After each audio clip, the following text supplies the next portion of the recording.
What's up?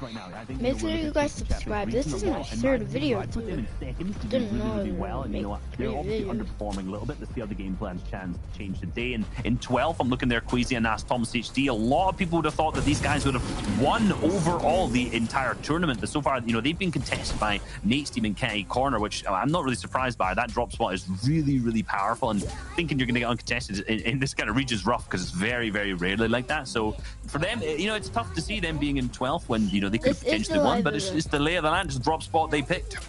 Well, let's talk about sort of why that's happening. I think you look at the Catty Corner fights that we typically see. These are fights that are so quick, right? It's very much dependent on your drop. If you don't have a good drop, you lose that fight. We've analyzed this hundreds and hundreds of times.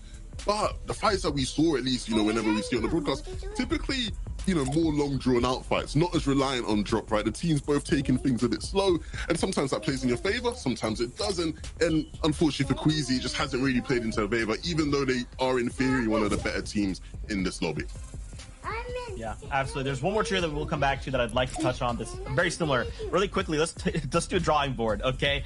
Reese, you pointed out the storm circles in games 1 through 6 yesterday. Talk to me about some of the trios that can kind of utilizing this to perform well. Yes, this is the third zone from all 6 games yesterday. It looks like a nice Christmas tree, doesn't it? Yeah. One of the things I want to note is that a lot of people always meme the south zones, but so far we've seen none of them. Maybe today is just going to be full of them. I think maybe we saved them all for NA East. Like NA East was full of these kind of Catty Corner zones. But what I kind of point out is like how that benefits some of the teams. Obviously, sometimes you're going to get some good zone RNG. Obviously, being Cammy's still he's first right now, and we both know that the zones in these third zone positions aren't the reason for their success. But overall, you can obviously tell that based on where their drop is, they're definitely going to have a bit of an advantage from there on out. Same with Aqua's team, who's currently in third. Like the Boney Burbs team, they have a lot of opportunity to rotate early to these positions. A lot of teams will be rotating past them, which obviously allows them more opportunities for surge in the early game, and they don't necessarily have to go as far, and they can spend a little bit more time looting.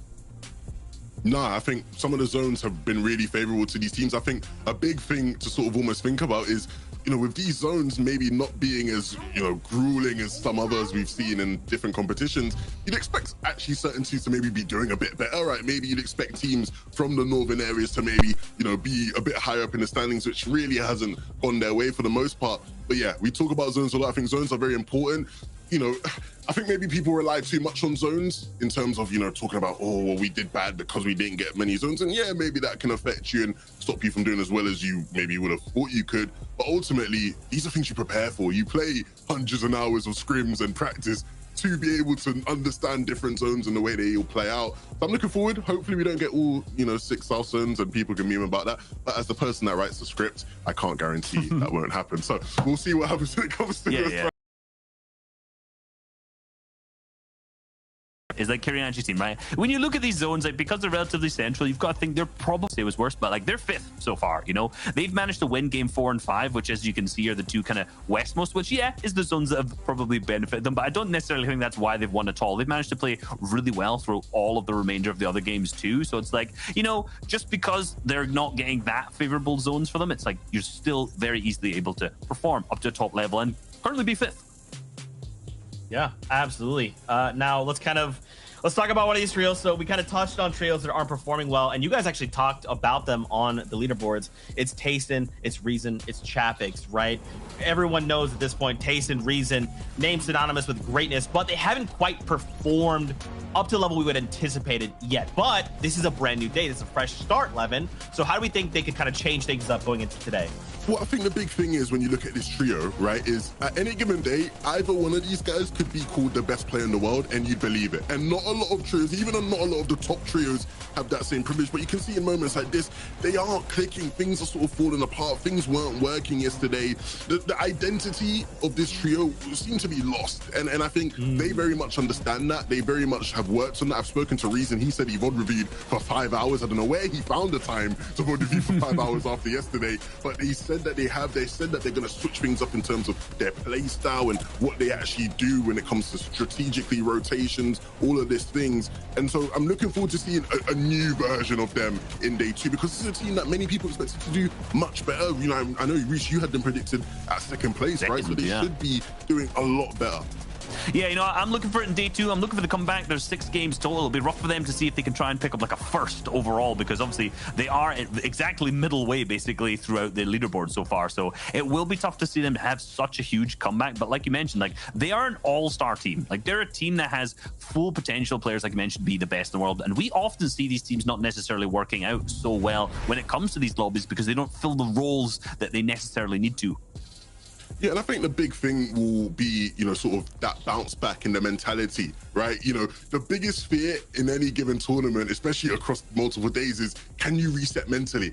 Yeah, yesterday was rubbish, but can we come back tomorrow and actually fight hard and build off of the foundation? You've spent the whole season working hard to get to this point. There's no point giving up now, right? You got to go out there and perform to the best you possibly can, and I hope they will do that. Those rumblings and rumors that maybe they'll be contested at Craggy Cliffs today, don't want to believe anything yet. We'll see. I'm guessing a couple minutes because the time will soon be upon us. But I really am optimistic about these guys doing better. We've seen it before. Last season, Anderlecht had a stinky day 1, did much better day 2, right? So it's never out of the realms of possibility. I'm going to be rooting for these guys. Yeah, sometimes we do see trios like that, like because there's a 2-day format, they tend to do better on one of the 2 days, right? Sometimes it's better day 1, then they kind of play catch up day 2, and vice versa, right? So I think you're right, and I really want to see them perform well, right? They've already made it to finals. They've already proven, hey, we're some of the very best. That's why we're here at all. But now it's like, can they perform at the level that we anticipated, right? Now, really quickly, we have a minute and a half before we go. Let's talk predictions before we jump on the bus. So these are the trios we think will take all of it home. Levin, Durag, Lev, you started us off. Queasy, Anas, and Tom Stage D. Yeah, and obviously we discussed why this prediction hasn't maybe played out. I really am interested to see how these catty fights look in the next 6 games. But, I still got to give them their credit. Over the course of the season, they've been phenomenal, and hopefully today can be a good bounce back for them. Yeah, I wonder if we're going to see Nate's team drop down to the south side because realistically it's not been working out for them either. But let's have a look at Anderlecht's 4-0 X-Squeeze. So far in the top 10, we've already mentioned yesterday multiple times how they performed so much better on the second day. So let's see if that comes through for them. For Shios, Picky's going to Accuracy or for Strokey, who are currently sitting in 3rd place, which is, realistically, Shai's been on point with the predictions in the last couple of weeks. Yeah, Shai really, I don't know what he's doing. Maybe he's the one writing the scripts, right? He clearly knows more than I do. Sundown's gone with Pink, Nebs, and Stompy, who are sitting in 11th. They obviously did incredibly well last season. A team that works very hard. They prepare well. Hopefully today can be a bit of a better day where they can push themselves into that top 10. It's a new day, Levin. It's a brand new set of 6 games. Whatever happened yesterday, let that wash off. Today, it is time to leave your mark on history as a trio. And let's see which of these trios can really pull out stops. And again, it's just all about that confidence on target, and we'll see how things end up. But you heard the battle bus. It means we're kicking off day number 2 of the finals. After 6 games, we'll know who the new trios champions is. Oh my gosh, I can't wait. I'm so excited. Let's go hang out with Sundown and Shia to kick off the day.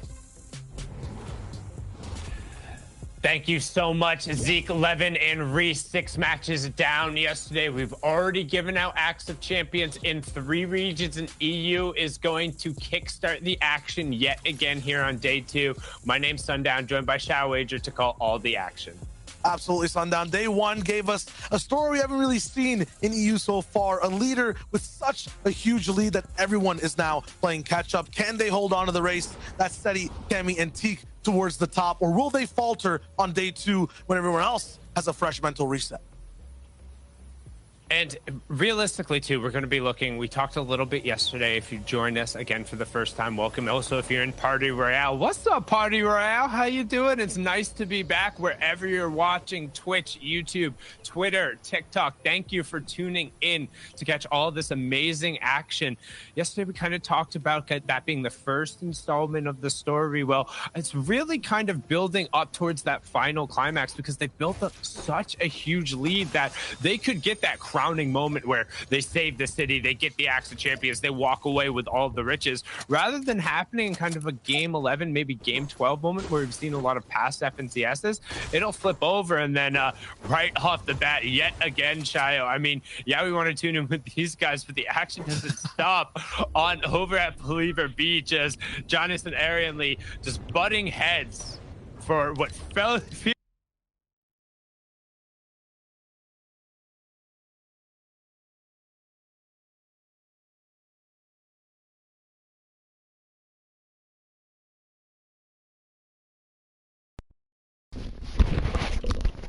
Trio with Zelda and this other, and one of my other friends. Zelda's friends.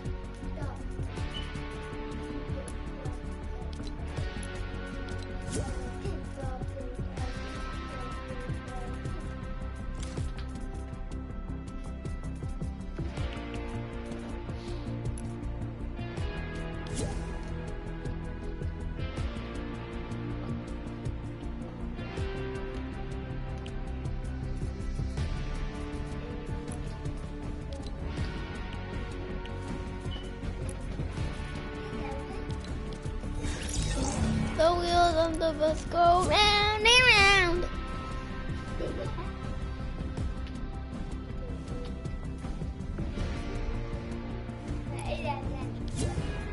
Round and round, round and round. Round and round, round and round. You say this time. The wheels on the bus go round. Oh my god. I gotta be the best trio.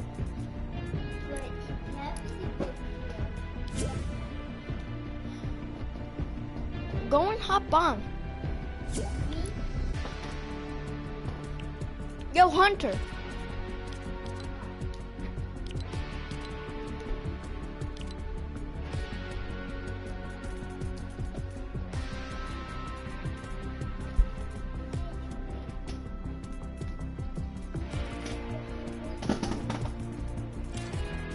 Yo, we gotta be the best trio in the world.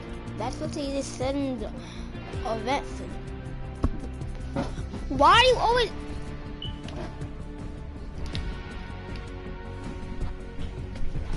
Are you dumb, bro? That's your fault.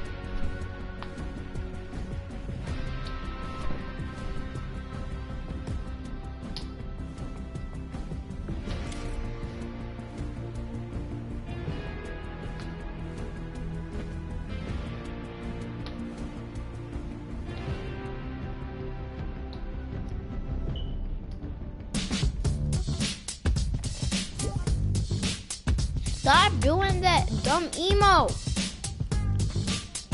Stop.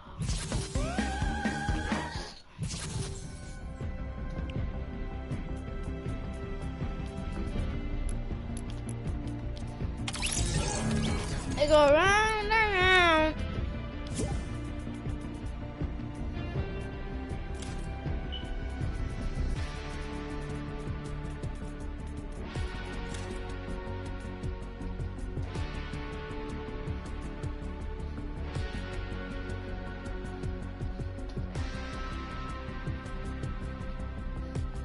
You go round and round, round and round.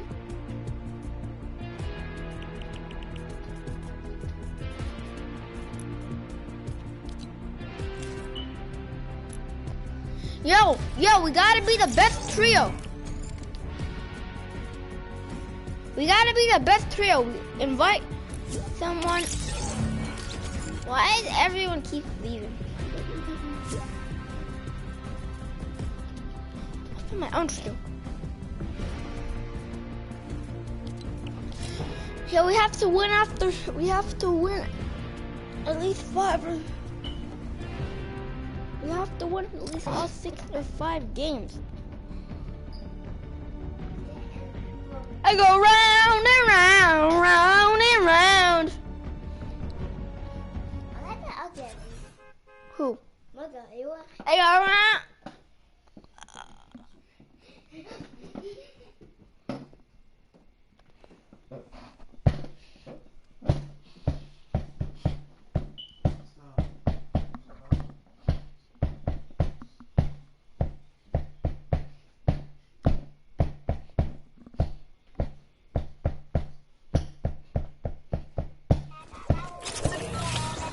Yo, guys.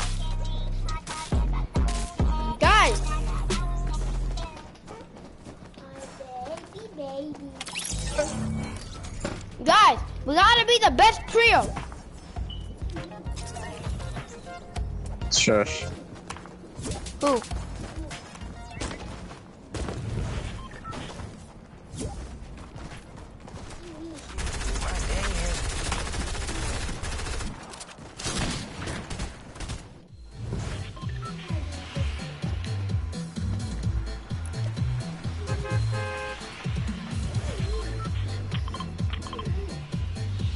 swim at both ways of the lake.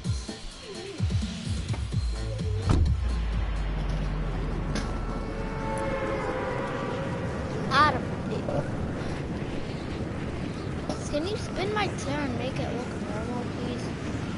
Spin me. And make it normal. Yeah, stop! Done! You're making this. You're making so I can't see. Oh my god, bro. I had a fucker. At least ammo, please. Oh, never mind.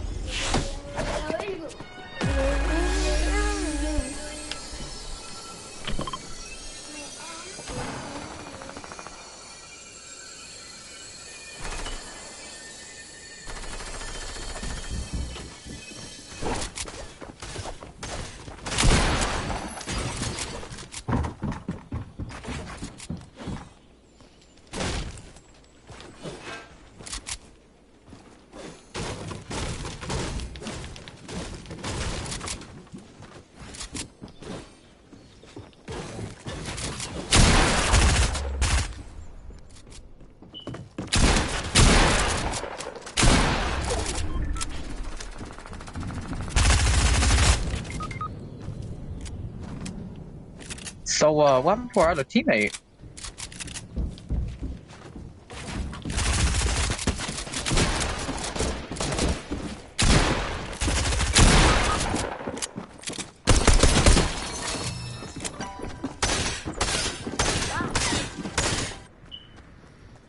Yo, I know you didn't just add me, Avatar.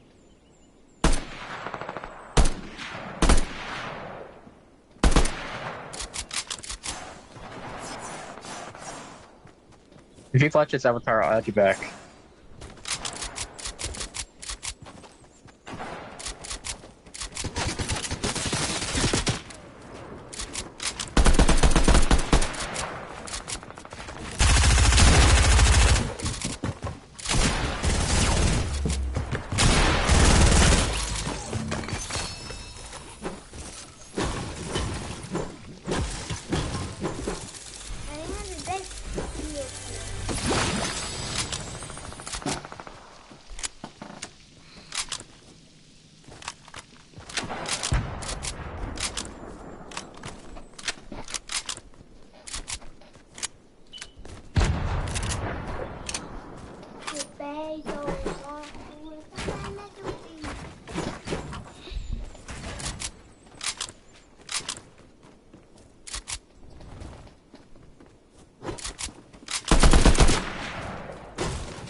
Can we go and buy our stuff?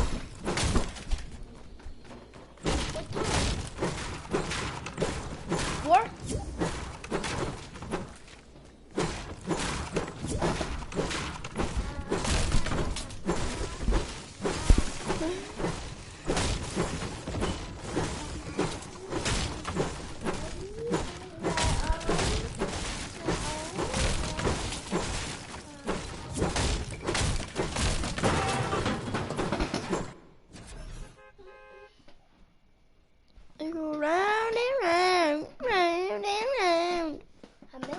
First it will round it.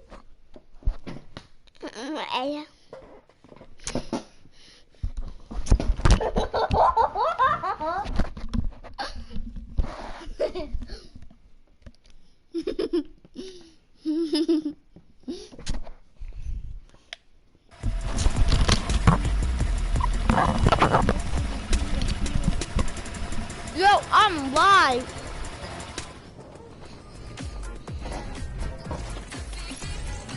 Boom.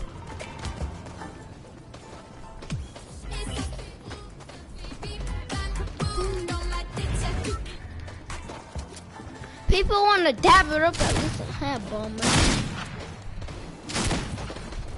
Yo, we gotta be the best trio in the world. We need 5 more games and we might be the best trio in the world. We have to win 5 more games. Even though we never won last game, we have to win 5 games. I think it still counts because people, I think some people already won. But they never decided. Everyone has to do it first. And I won't make it first, so I don't know how I'll get there. I go round and round, round and round.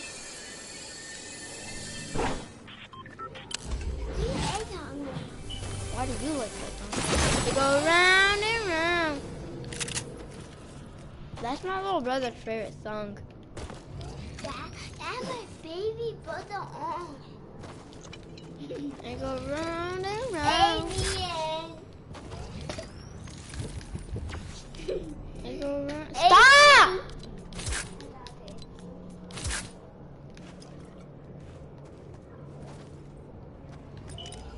You're doing it or not funny right now. You're being annoying.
dude.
My name is Abdul Malik. My name is Abdul Malik.